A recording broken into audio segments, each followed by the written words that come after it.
शाम ढल रही थी। आसमान पूरा काला पड़ चुका था। शायद बारिश आने को बेकरार है। चांदनी आसमान की तरफ देखे जा रही थी। मन ही मन खुश हो रही थी क्योंकि ठंडी हवा चांदनी को बेहद पसंद थी। चांदनी आईने के सामने बन संवर रही थी। 3 बार तो साड़ियां चेंज कर चुकी थी। चांदनी को साज श्रृंगार का बहुत शौक था। आज उसे मिसिस कपूर की बेटी की शादी में जाना था। चांदनी कॉलेज की अध्यापक थी जो हमेशा खूबसूरत दिखना और खूबसूरत रहना चाहती थी। चांदनी अब तैयार होकर रवाना ही हो रही थी। उसकी नजर अखबार पर पड़ी। उसमें कोई भैरव चौक की खबर थी। लिखा था कि भैरव चौक के इलाके में बहुत सारी अजीबोगरीब घटनाएं घटी हैं। लोग वहां दिन के उजाले में भी जाने का साहस नहीं करते थे। खबर पढ़ते ही चांदनी थोड़ी देर खामोश होकर वहीं खड़ी रही। चांदनी की खामोशी मिसिस कपूर के फोन ने तोड़ी। चांदनी ने फोन उठाया और बातें करते वहां से कार से निकल गई। चांदनी को शादी में पहुंचने में कोई दिक्कत नहीं आई। चांदनी का स्वागत हंसते हुए मिसिस कपूर ने किया, मगर कुछ लड़कों ने चांदनी को बुरी नीयत से देखा। वो कॉलेज के बदमाश और बिगड़े हुए लड़के थे। लड़कियों को छेड़ना, लड़कियों के साथ बदतमीजी करना उनकी आदत थी। खैर, चांदनी भी उनकी हरकतों से भली भांति परिचित थी, इसलिए उनको अनदेखा करके शादी में शामिल हो गई और नाच गाना, खाना पीना में पता ही नहीं चला कि रात के 11 कब बज गए। चांदनी के पति जतिन का फोन आता है। हेलो चांदनी, कहाँ हो? मैं शादी में आई थी पर बहुत देर हो गई है। बस मिसेस माथुर के साथ अब निकल ही रही हूँ। चांदनी ने बातें खत्म करके फोन रखा और चांदनी ने मिसेस कपूर को बाय किया और मिसेस माथुर को ढूंढने लगी, मगर पता चला कि मिसेस माथुर तो घर जा चुकी है। चांदनी सोचने लगी, अब अकेली घर कैसे जाऊंगी? तभी अचानक से तेज बिजली कड़की। शायद थोड़े समय में बारिश होने वाली है। चांदनी वहां से अकेली निकल गई, मगर वो बदमाश लड़के चांदनी की हर हरकत पर नजर रखे हुए थे। चांदनी ने बस थोड़ा सा ही फासला तय किया था कि तभी हल्की हल्की बारिश आने लगी। चांदनी की कार थोड़ी आगे बढ़ी ही थी कि तेज बारिश शुरू हो गई। चांदनी बारिश की बूंदों को चीरती हुई आगे बढ़ रही थी। चांदनी का आगे बढ़ने का फैसला सही था क्योंकि बारिश बंद हो चुकी थी। चांदनी हल्के मन से ड्राइव कर रही थी, मगर लगता है आज का दिन चांदनी के लिए सचमुच भारी था क्योंकि सामने ट्रैफिक जाम था। गाड़ियों की लंबी लाइन लगी थी। इसे पूछा तो पता चला आगे का रास्ता पूरा ब्लॉक हो चुका है। जब तक रास्ता साफ नहीं होगा तब तक ट्रैफिक जाम रहेगा और रास्ता साफ होने में सुबह भी हो सकती है। सुबह का नाम सुनते ही चांदनी के होश उड़ गए। तभी चांदनी देखती है कि कुछ गाड़ियां कच्ची सड़क की तरफ जा रही हैं। भैया, ये कच्ची सड़क कहाँ जाती है? ये कच्ची सड़क शहर जाती है बहन जी।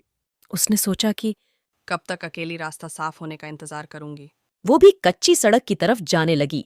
गाड़ियों के साथ गाड़ी चलाकर शहर वाले रास्ते जा पहुंची। आगे बढ़ तो रही थी, मगर खौफ अभी भी सर पर मंडरा रहा था क्योंकि वो आगे चल रही गाड़ियों के सहारे जा रही थी। आगे चलने वाली गाड़ियों की रफ्तार तेज होती है। वो सब चांदनी की कार से आगे बढ़ जाती है। चांदनी भी उन तक पहुंचने के लिए अपनी गाड़ी की स्पीड बढ़ाती है, मगर गाड़ी अचानक से बंद हो जाती है। गाड़ी बंद होते ही चांदनी वहां अकेली रह गई थी। आगे पीछे कोई नहीं था। आगे जाती गाड़ियों को देख चांदनी बेचैन सी होने लगी थी। उसने अपने पर्स से फोन निकाला और जतिन का नंबर डायल करने लगी, मगर वहां मोबाइल कनेक्शन के नाम पर कुछ नहीं था। वो इतना डर गई थी कि वो गाड़ी से बाहर निकलना भी नहीं चाहती थी। बस गाड़ी स्टार्ट करने में लगी थी, मगर गाड़ी स्टार्ट नहीं हो रही थी। अचानक से चांदनी की नजर उसके पर्स पर जाती है और उसमें एक तावीज दिखता है। वो तावीज जो चांदनी की माँ ने आखिरी सांस लेते वक्त दिया था और कहा था कि ये तावीज बुरे वक्त में तुम्हारी हिफाजत करेगा। चांदनी ने तुरंत तावीज लिया और आंखें बंद करके फिर से गाड़ी स्टार्ट करने की कोशिश करने लगी। माँ का दिया तावीज काम कर गया और गाड़ी एक झटके में स्टार्ट हो गई। चांदनी की तो जान में जान आ गई।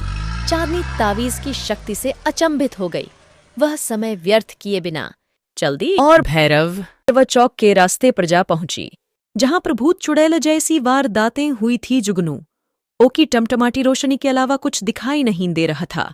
तभी सामने से सफेद रंग की कुछ धुंधली धुंधली आकृत याती दिखाई दी। अंधेरे में सफेद रंग साफ साफ दिख रहा अथा। अब वो आकृतियां चांदनी की गाड़ी के आगे पीछे मडराने लगीं। चांदनी घबरा के जोर जोर से चिल्लाने लगी, बचाओ बचाओ।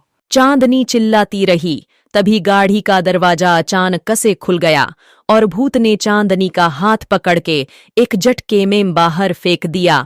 चांदनी गाड़ी से बाहर गिरकर एक पत्थर से जाट कर आई। चांदनी अधमरी सी हो गई थी। सफेद कपड़े पहने हुए एक भयानक भूत हाथ में चक्कू लेकर खड़ा था। चांदनी समझ गई।